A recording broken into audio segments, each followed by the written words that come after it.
Hello dear friends, तो मैं हूं आरती। संस्कृति पीसीएस यूट्यूब चैनल पे आप सभी का स्वागत है। मैं हाजिर हूं एक नए विषय को लेकर के। आज हम बात करने वाले हैं राजस्थान में चलने वाली सरस योजना के बारे में।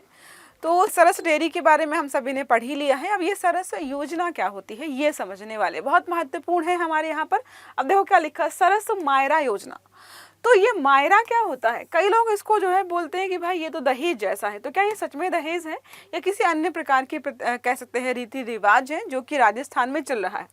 अब राजस्थान से इन्फ्लुएंस होते होते मध्य प्रदेश के भी कई सारी जगहों पर आपको इस प्रकार की चीजें देखने को मिलेंगी, बताऊंगी। पहले हम बात करते हैं चर्चा में क्यों है। तो जयपुर सरस डेयरी द्वारा संचालित सरस मायरा योजना। सरस डेयरी बहुत प्रसिद्ध है, आप सबने पढ़ा होगा इसके बारे में। 10 माह में 504 दुग्ध उत्पादकों की बेटियों के लिए लगभग 1.5 करोड़ की सहायता राशि प्रदान की गई है।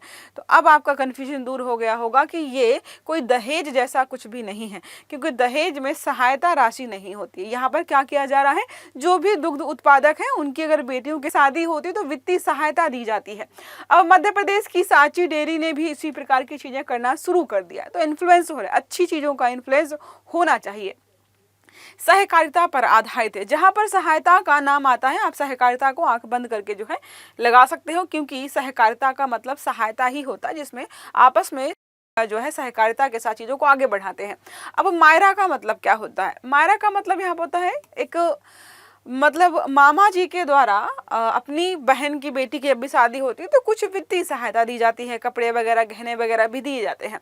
तो मायरा या मायरो राजस्थान की पारंपरिक सामाजिक रस्म है, ठीक है। जब किसी लड़की का विवाह होता है तो उसके मामा या जो माँ का भाई होता है, बेटी के जो ससुराल के पक्ष होता है उसको क्या वस्त्र आभूषण उपहार नकद राशि यहाँ पर भेंट की जाती है। बहुत सारे वीडियोज देखे होंगे इस प्रकार के, जिसमें मामा जी राजस्थान में बहुत सारा पैसा वगैरह लेकर के सामने रखते हैं कि क्या क्या दिया जा रहा है।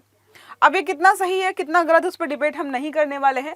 अब सरस मायरा योजना के बारे में बात करते हैं। तो जो ये योजना है सच में बेहतरीन है, ये जरूरतमंदों की सहायता के लिए है।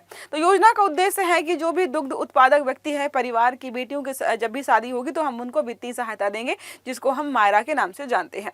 कौन लाभार्थी होंगे ये समझ लिया है। अब लाभार्थी होने के लिए आपका पंजीकृत दुग्ध उत्पादक की पुत्री होना बहुत जरूरी है।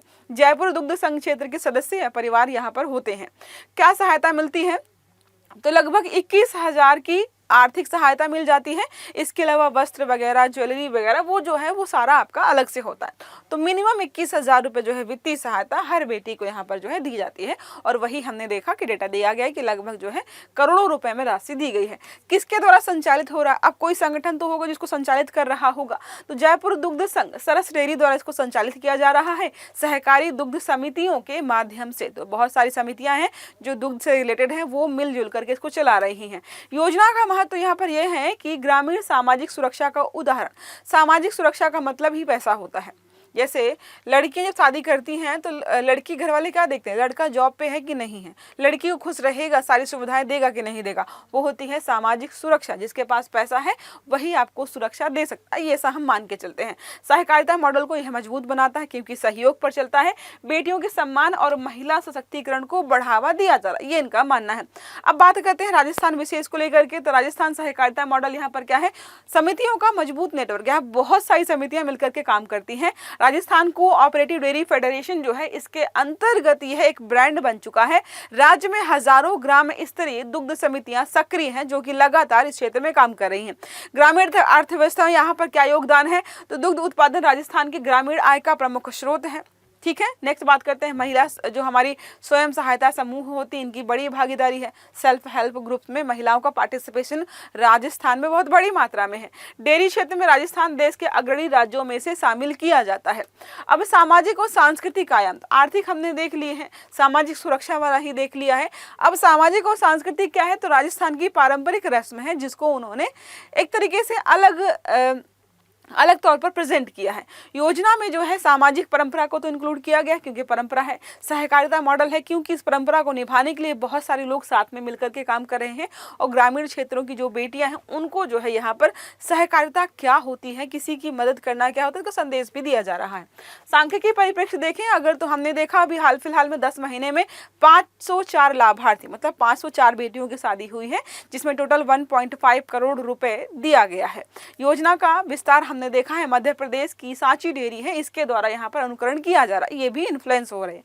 संचालन यहाँ पे बात करें जयपुर व दौसा जिले में सक्रिय क्रियान्वयन इनका होता है। महत्व हमने देख लिया, सामाजिक सुरक्षा, पैसे मिल रहे हैं भाई, सामाजिक सुरक्षा हो गई, महिला सशक्तिकरण हो रहा है, बेटियों को सम्मानजनक यहाँ पर सहयोग दिया जा रहा है, ग्रामीण समाज में सकारात्मक संकेत जा रहा है।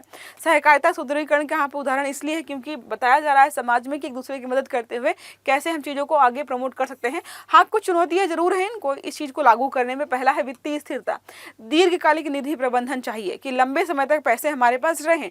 दूसरा है पात्रता निर्धारण में पारदर्शिता, किसे पैसे देने हैं, कितने पैसे देने हैं, इसको लेकर के अभी भी काफी चिंताएं हैं। अन्य जिलों में समान प्रभाव सुनिश्चित करना, ऐसा ना हो कि एक ही जिले की सारी बेटियों को पैसे मिले, दूसरा जिला पीछे रह जाए।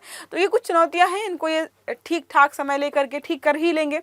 अब प्रश्न है सरस मायरा योजना किस क्षेत्र से संबंधित है? विकल्प है कृषि बीमा, दुग्ध सहकारिता, पर्यटन प्रोत्साहन या फिर खनन विकास। सही आंसर देना है आपको कमेंट बॉक्स में। आई होप ये आर्टिकल आपको समझ में आया होगा। अगर वीडियो अच्छा लगा है तो लाइक करना है, चैनल को सब्सक्राइब करना है, बेल आइकन भी दबाना ताकि इस प्रकार के जितने भी आर्टिकल्स हैं वो सारे आपको समय पर मिलते रहें। तो अच्छे से पढ़िएगा। Have a good day, thank you.